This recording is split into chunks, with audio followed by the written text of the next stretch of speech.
Hello students, in this video I Abhay Kumar going to discuss important multiple choice questions, that is MCQs of chapter 2 electrostatic potential and capacitance of class 12. This video will be benefited for CBSE 12th board students and different states boards 12th examinations. Also those students preparing for NEET and JEE mains will also be benefited. Now we have to start this video. Select the correct option. Question number 1, SI unit of electric potential. Symbol of electric potential V is, option A is Newton per coulomb, B is volt, C is joule coulomb, D is joule inverse, J inverse C. Formula of electric potential is V is equal to work done per unit test charge, W by Q. SI unit of work is joule, SI unit of charge is coulomb. So its SI unit is joule per coulomb, but it is commonly known as volt. So joule per coulomb, 1 joule per coulomb is 1 volt. We have to see it in another question, another objective question and another multiple choice question. So SI unit of electric potential V is Newton per coulomb. Newton is the unit of force, coulomb is the unit of charge. This is the unit of electric field. So option A will not the correct answer of this question. That is, here we have to choose correct answer, correct SI unit of electric potential. Volt is SI unit of electric potential, which is joule per coulomb. JC, option C, JC, joule multiplied by coulomb, it is wrong, and D, J inverse C, it is also wrong. So correct option is B, volt. Now question number 2, 1 stat volt equals to ... volt. There are 4 options, A 200, B 300, C 100 and D 500. इसमें volt दिया हुआ है, dot केवल यहाँ numerical value देना है क्योंकि unit इसका इधर है. SI unit of electrostatic electric potential is volt and CGS unit of electric potential is statvolt. Since 1 volt is equal to 1 by 300 stat volt, therefore 1 stat volt equals to 300 volt. Option B is correct here. Option B is correct. 1 stat volt is equal to 300 volt. Fill up the blank है. Question number 3, dimensional formula of electric potential is. Options, 4 options are A under bracket ml to the power 2 t power 3 a minus 1. B is m under bracket ml t to the power 3 a minus 1.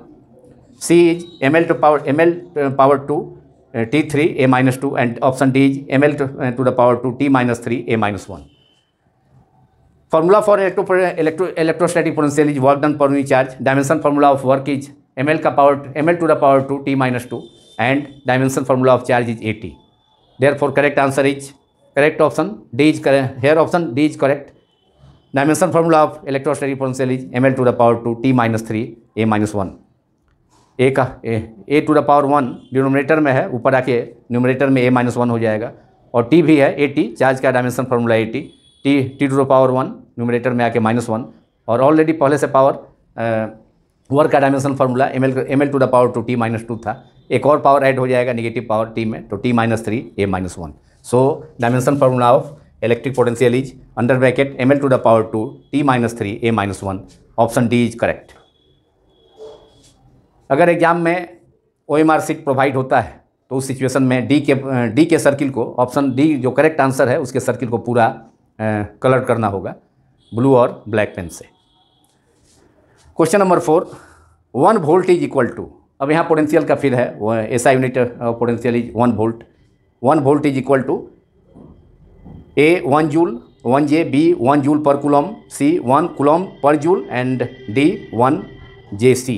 अभी हमने देखा था first question में SI unit of electric potential is volt, तो volt is joule per coulomb, so correct answer is joule per coulomb. 1 volt is 1 joule per coulomb, option B is correct.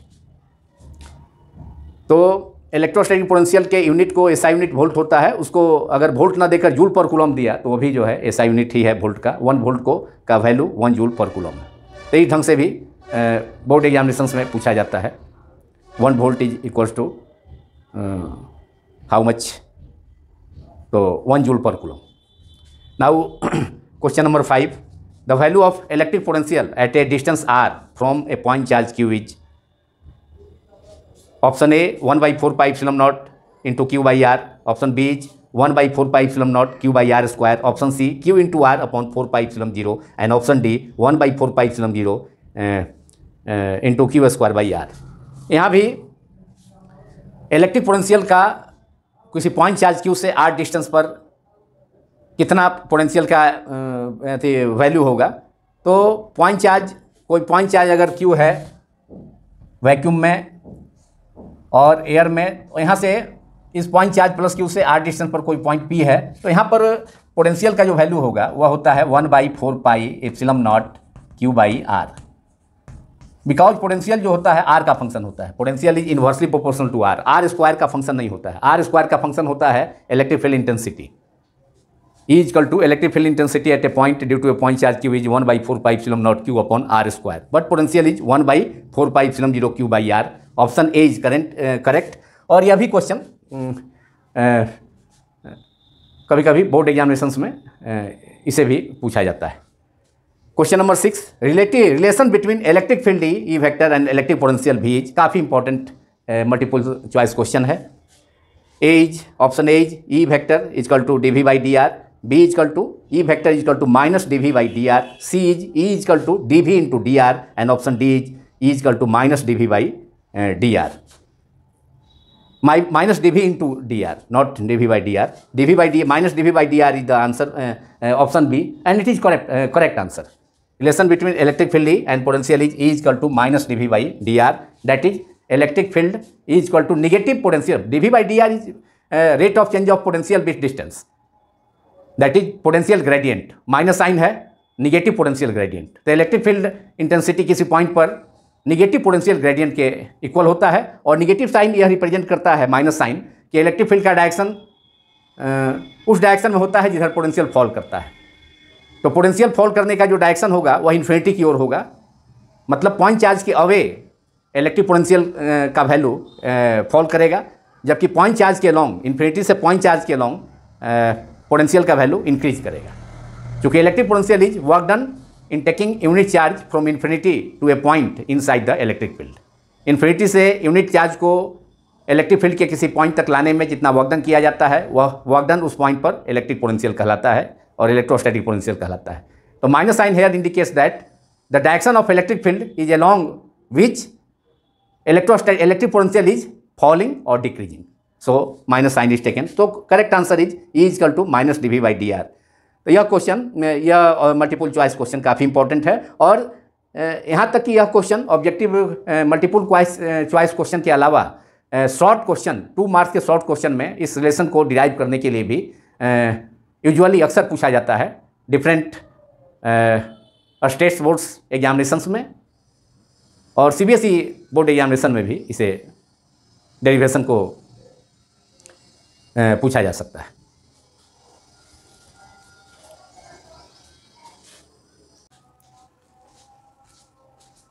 Now multiple choice question 7. Electric potential due to an electric dipole at a point of distance small r from its center and on the axial line varies as option A r, B r inverse, C r square and D r to the power minus 2. Correct answer is D r to the power minus 2. किसी electric dipole के centre से R distance पर उसके axial point पर electric potential का expression होता है V equal to 1/4πε0 P/r²। और किसी इलेक्ट्रिक डाइपोल के सेंटर से किसी भी पॉइंट पर डाइपोल एक्सिस से थीटा एंगल के इंक्लिनेशन पर इलेक्ट्रिक पोटेंशियल का एक्सप्रेशन होता है V equal to 1/4πε0 P cos θ/r²। Axial point के लिए theta equal to 0, therefore V equal to 1/4πε0 P cos θ, cos 0 equal to 1, तो P/r²। तो यहाँ पर एक्सियल पॉइंट पर electric potential V axial equals to 1/4πε0 P cos 0/r², cos 0 equal to 1, तो P/r²। Here for a particular dipole electric dipole moment P is constant. किसी खास dipole के लिए इलेक्ट्रिक डाइपोल मोमेंट P का value constant होगा and 1/4πε0 is also constant. Constant of proportionality का value K equal to 1/4πε0 equal to 9 × 10⁹ therefore V axial, therefore we have V axial is directly proportional to 1/r²। और r का power 2 है, 1/r²। अगर answer में option होता 1/r² तो 1/r² ही, मतलब अगर ऑप्शंस होते 1/r², भी वैरीज एज 1/r3, भी वैरीज एज 1/r, तो V axial proportional to 1/r² सही होता। लेकिन यहाँ पर r⁻², इसी को हम V axial varies as r⁻² भी लिखा जा सकता है। सो correct answer is D। Now question number 8। Electric potential due to an electric dipole at a point of distance small r on the equatorial line is A, option A is 1/4πε0 Q/r², B is 1/4πε0 2P/r², C is equal to 1/4πε0 P/r, and D is 0. And this is a very important objective question.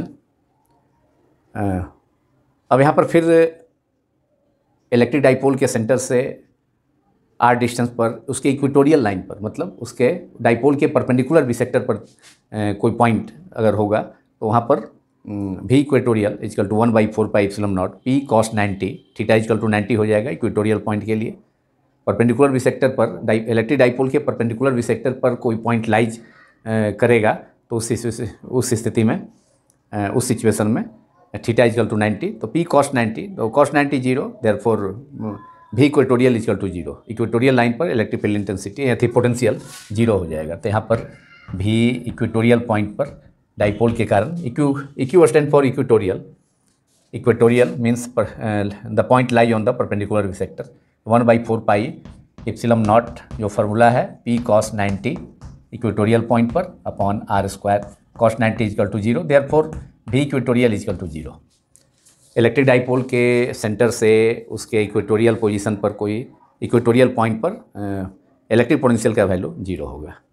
Since cos 90 equal to 0, कोई भी point हो, कितने भी distance पर हो, independent of distance 5 centimetre centre से हो, 10 centimetre हो, जितना भी डिस्टेंस हो, कोई अंतर नहीं पड़ता है, क्योंकि cos 90 equal to 0, therefore V equatorial equal to 0। Dipole के इक्वेटोरियल पॉइंट के पर किसी भी पॉइंट, इक्वेटोरियल पोजीशन के किसी भी पॉइंट पर, मतलब इलेक्ट्रिक डाइपोल के परपेंडिकुलर बिसेक्टर के किसी भी पॉइंट पर, चूँकि थीटा 90 होगा, डाइपोल के एक्सिस से एंगल फॉर्म करेगा, डिस्टेंस के बीच का जो एंगल होगा, line joining the centre to the equatorial point makes angle 90 to the axis of the dipole. So therefore since cos 90 is 0, तो at any point of the equatorial line electric potential is 0. Now question number 9. Work done in moving a positive charge on an equipotential surface is A negative, B positive, C 0, D infinite. Equipotential surface के each point पर, every point पर potential का value same होता है and work done equal to potential equal to work done per unit, potential equal to work done per unit charge, therefore work done equal to charge multiplied by change in potential difference. Since potential difference delta V is equal to work done by charge, therefore work done is equal to delta V multiplied by Q.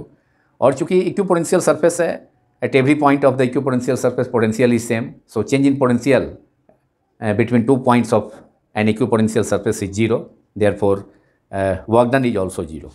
Work done in moving A positive charge on an equipotential surface is 0। यह भी एक important question है, इसे भी board examinations में 12th board examinations में पूछा जाता है। तो correct option is C. In question number 8 correct option was 0, that is option D. Now question number 10, a hollow metal sphere of radius 5 cm is charged such that potential on the surface is 10 volt. The potential at a distance of 2 cm from the center of a sphere is option A 0, B 10 volt, C 4 volt, D 10/3 volt। यह भी एक अच्छा objective question है। एक hollow metal sphere है, hollow metal sphere के अंदर electric field 0 होता है। इलेक्ट्रोस्टैटिक्स ऑफ कंडक्टर्स, कंडक्टर के प्रॉपर्टी से इलेक्ट्रोस्टैटिक्स ऑफ कंडक्टर्स से हम यह जानते हैं, we know that electric field inside a hollow metal sphere is 0 but potential is not 0। Electric field is 0, therefore potential is constant. The potential inside the hollow sphere and outside the hollow sphere remains the same. Means hollow spherical shell के entire volume में कहीं भी potential का value same होगा। तो जितना potential outside होगा, surface पर होगा, उतना ही पोटेंशियल इनसाइड होगा।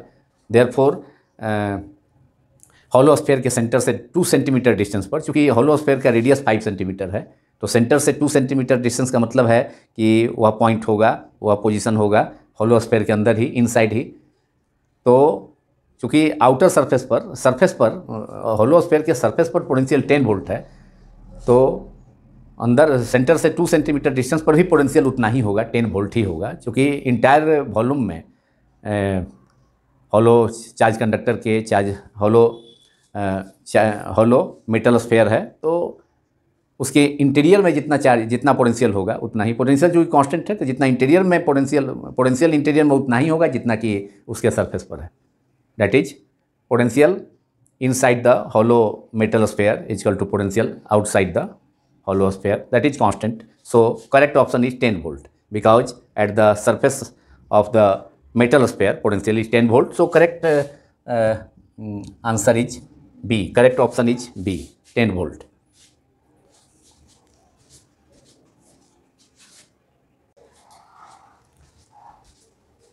Now question number 11. If an electron is brought towards another electron, the potential energy of the system, option A is increase, B decrease, C becomes 0, D remains the same।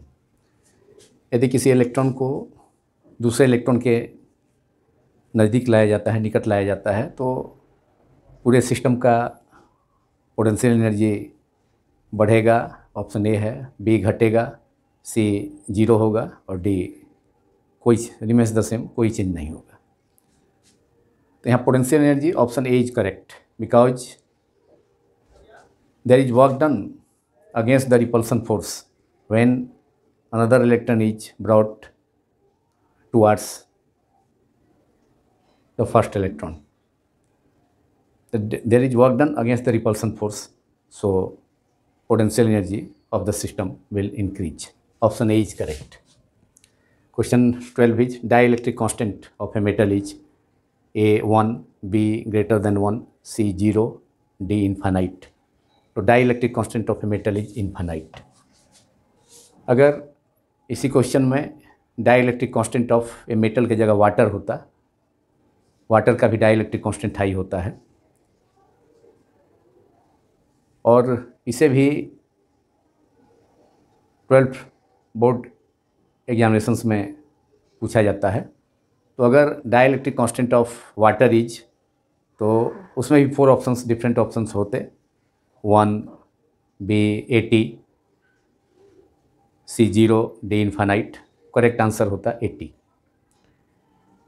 Water का dielectric constant भी high होता है, 80 और 81। तो इसी question में metal की जगह अगर वाटर होता तो उसका आंसर होता dielectric constant of water is 80। Question number 13, dimensional formula of dielectric strength is ml T3a-1, B ml to the power 3T(a-1), C ml T-3a-1, D ml T-3a। अब dielectric constant होता है EB। Dielectric field strength maximum value of electric field है जिससे कोई dielectric बिना break down के tolerate कर सकता है।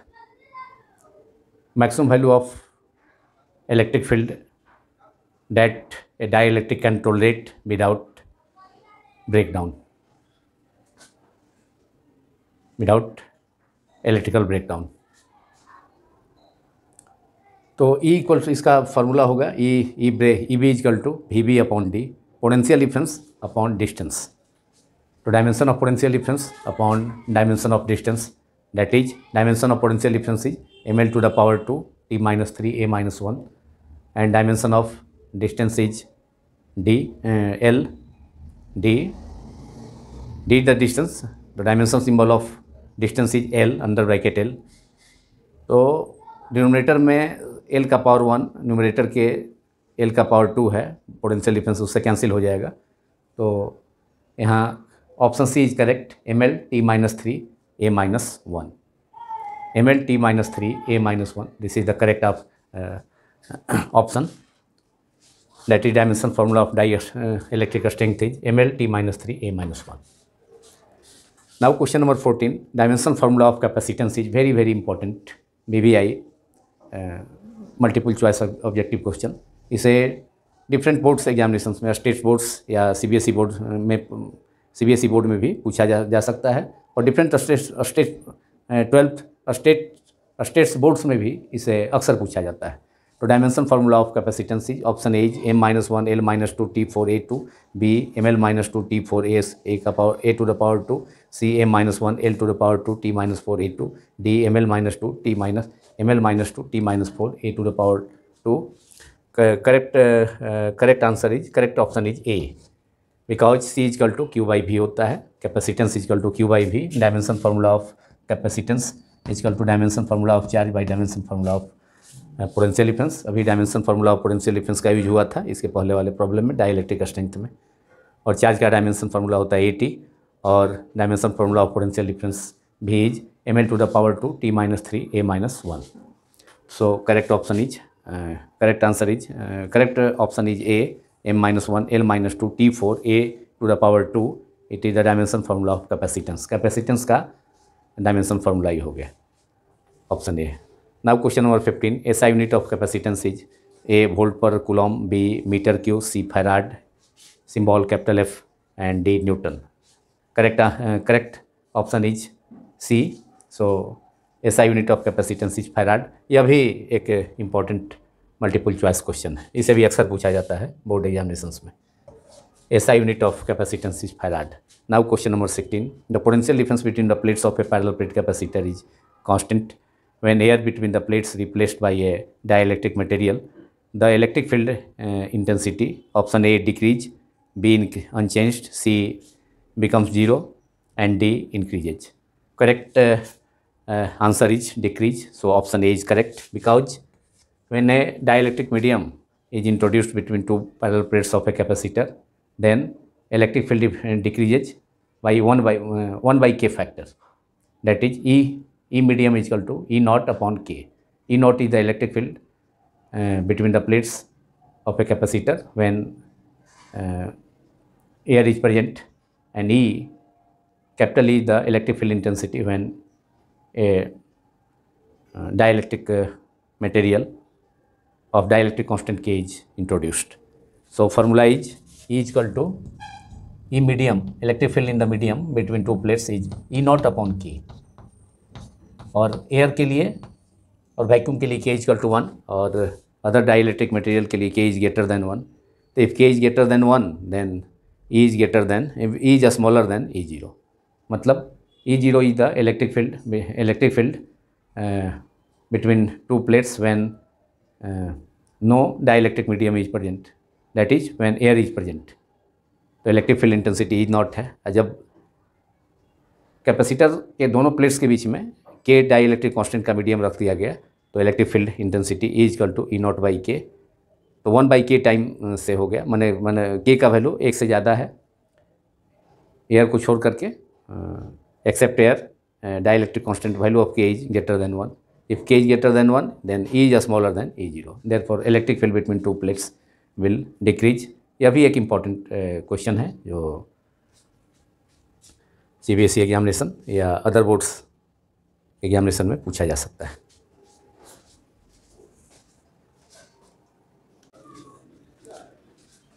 Now question number 17. Energy density of a parallel plate capacitor is option A half epsilon 0 E, B half epsilon 0 square E, C half epsilon 0 square E square capital E square, and D half epsilon 0 capital E square, where epsilon 0 is the permittivity of free space of vacuum and E is the electric field. So right option is half epsilon 0 E square. Option D is correct, half epsilon 0 E square. Parallel plate capacitor का energy density half इप्सिलम 0 E square होता है. तो option D is correct. Question number 18. Capacitance of A parallel plate capacitor with air between its plate is C capital C, which is the capacitance of the capacitor when air is present between its two plates. The capacitance of this capacitor when a dielectric constant K is introduced between the plates is option A K into C, B C by K, C option C is C, D is C by K square. The correct option is correct answer is K into C, that is option A is correct. एक parallel plate capacitor है जिसके दोनों plate के बीच में जब air present है, मतलब पैरेलल प्लेट एयर कैपेसिटर का कैपेसिटेंस C है, और जब उसके प्लेट्स के बीच में उस पैरेलल प्लेट कैपेसिटर के दोनों प्लेट्स के बीच में एक डाइलेक्ट्रिक मटेरियल को जिसका डाइलेक्ट्रिक कांस्टेंट K है उसको इंट्रोड्यूस किया जाता है, रखा जाता है दोनों प्लेट्स के बीच में, तो उसकी न्यू कैपेसिटी कैपेसिटर की न्यू कैपेसिटी चारों ऑप्शन में कौन होगी? K इंटू C होगी. C बाई K नहीं होगा, C केवल C unchange, C means unchanged, तो अभी नहीं होगा, अनचेंज नहीं होगा. कैपेसिटेंस चेंज करेगा, इंक्रीज करेगा डाइलेक्ट्रिक टाइम्स, जितना डाइलेक्ट्रिक कांस्टेंट का वैल्यू है उतना times, and D C by K square, ये भी संभव नहीं है. तो correct option A is correct, that is K into C. Question number 19. इस फॉर्मूला पर प्रॉब्लम भी बनाया जा सकता है कि अगर पैरेलल प्लेट का एयर कैपेसिटर का कैपेसिटेंस दिया हुआ है वैल्यू, और फिर अगर डाइलेक्ट्रिक स्लैब रख दिया गया दोनों प्लेट्स कैपेसिटर के दोनों प्लेट्स के बीच में, सपोज करते हैं K इक्वल टू 6 है, तो उसका new capacitance K times C हो जाएगा, मतलब 6 इंटू C हो जाएगा. Now question number 19. Energy stored in a capacitor of 12 picofarad connected to a 50 volts battery is A equal to 2 into 10 to power minus 8 joule, B is 1.5 into 10 to power minus 8 joule, C 2.5 into 10 to the power minus 8 joule, and C is none. C is none of these. The correct answer is 1.5 into 10 to the power minus 8 joule, because energy stored in a capacitor, potential energy stored in a capacitor U is equal to half CV square. Here C is given, C is 1 by 2, C is equal to 1 by 2, C is capacitance is 12 picofarad, that is 12 into 10 to the power minus 12 farad, and V is potential 50 volt supply से उसे connect किया गया है battery से 50 square, that is 12 is cancel by 2, cancel out by 2, 12 is cancel out by 2 as 6 and 50 square, that is 50 into 50, that is 2500 into 6 into 10 to power minus 12. तो ये 1.5 into 10 to the power minus 8 joule answer. Now last question in this video, multiple choice questions. The equivalent capacitance of three identical capacitor is 6 microfarad when joined in series. The equivalent capacitance of three identical capacitors joined in series is 6 microfarad when joined in series. The equivalent capacitance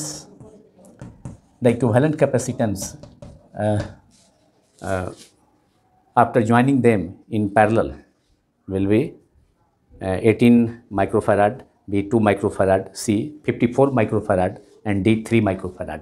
Correct option is C, that is 54 microfarad, because Cp by Cs identical capacitor के case में जब n identical capacitors को parallel में जोड़ा जाता है तो और फिर उसे सीरीज में जोड़ा जाता है, दो कैपेसिटर्स को जब उसके बाद सीरीज में जोड़ा जाता है n कैपेसिटर्स आइडेंटिकल कैपेसिटर्स को, तो Cp by Cs parallel connection में कैपेसिटेंस का वैल्यू n टाइम से इंक्रीज कर जाता है, जबकि सीरीज कनेक्शन में कैपेसिटेंस का वैल्यू 1/n टाइम से डिक्रीज होता है।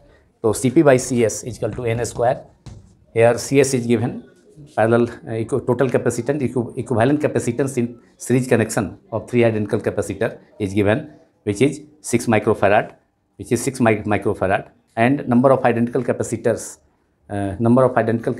is 3. So Cs is equal to 6, is therefore Cp is equal to Cs multiplied by n square. Cs is given 6, series connection में इक्विवेलेंट कैपेसिटेंस 3 आइडेंटिकल कैपेसिटर्स का 6 microfarad है, और number of identical capacitors 3 है, तो 6 into 3 square that is 6 into 3 square is 9, that is 9 into 6 that is 54 microfarad answer. Cp equal to parallel connection में Cp equal to 54 microfarad, that means जब